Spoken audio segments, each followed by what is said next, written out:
Asalaamu calaykum waraxmatullaahi tacaala wabarakaatu asxaabta meel walba aad joogtaan kusoo dhawaada dalka miidiya waxaan maanta ka hadli doonaa siyaasadda Soomaaliya.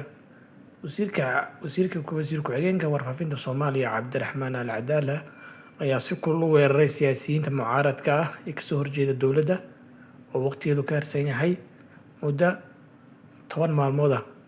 Wasiir Al Cadaala ayaa sheegay in dhalinyarada iyo shacabka magaalada Muqdisho aan loo adeegsanin in aanan kursi lagu fulin oo ah inaysan noqonin jaranjaradii kursiga lagu kori lahaa. Wuxuu kaloo sheegay inaysan iskaga ciyaarin nabadda, shaqooyinka ay haystaan, amnigooda aysan noqonin kuwo lagu adeegto.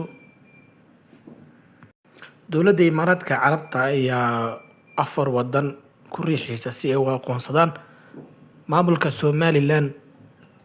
Ilo wareedyo diblomaasiyadeed iyo sirdoon oo ka tirsan dowladda Soomaaliya ayaa sheegay in Abu Dhabi ay si gaar ah ula shaqeyneyso dalalka Eswatini, Argentina, Zambia iyo Dominican Republic si loo riixo inay aqoonsadaan maamulka Hargeysa bilo kadib markii Israa'iil ay noqotay dalkii ugu horreeyay ee si rasmi ah u aqoonsada Somaliland bishii December 2025.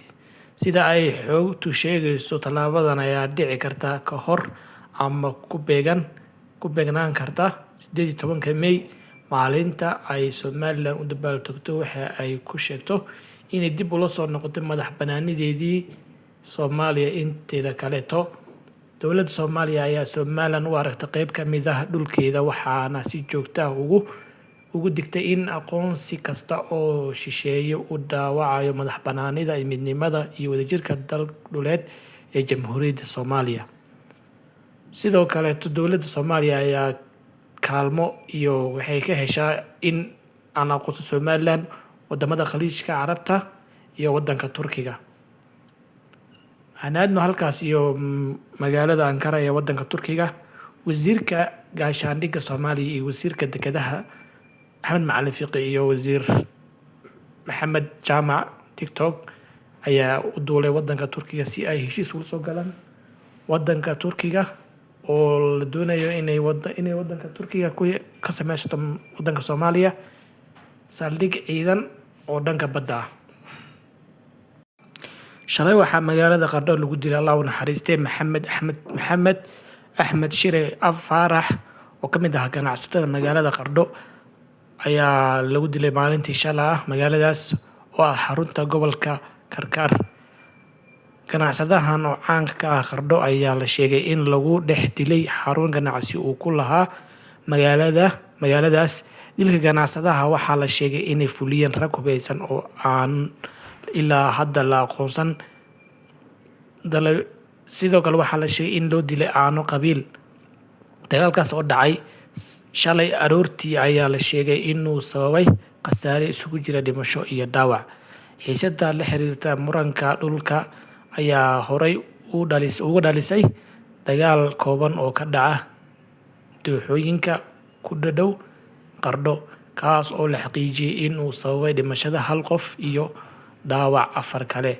Maamulka gobolka Karkar iyo laamaha ammaanka ee magaalada Qardho ayaa weli si rasmi ah uga hadlin dilka ganacsadaha iyo dagaalka la xiriira muranka dhulka oo ka dhacay bannaanka magaalada. Madaxweynaha Jamhuuriyadda Federaalka Soomaaliya Madaxweyne Xasan Sheekh Maxamuud ayaa sheegay in uu gogol kala dhigi doono si ay u wada hadlaan mucaaradka iyo dowladda dhexe. Dowladda Federaalka Soomaaliya ayaa sheegtay in wadanka uusan burburi doonin, uusan qalalaase geli doonin, halkii uu qalalaase ka aadi lahaayna ay ogashahay in wada hadal lagu soo gabagabeeyo khilaafyada u dhexeeya dowladda iyo mucaaradka. Sidoo kale, maalintii shalay ah xogaayihii ururka GSP Cabdiraxmaan Odowaa ayaa kasoo muuqday shirka mucaaradka iyo qorshayaasha kaleeto, halka mucaaradkan ay soo dhaweeyeen gogosha uu fidiyey madaxweyne Xasan Sheekh Maxamuud. Intaas ayaa kusoo gabagabeynaa barnaamijkeenii wararka oo maanta aad kala socoteen dalka media. Inta barnaamij midkan lacayna kaga kulmi doono, sidaas nabadgelyo. Subscribe, like, share, mahadsanid. Halka page-keena Facebook-na follow, comment iyo like. Mahadsanidin.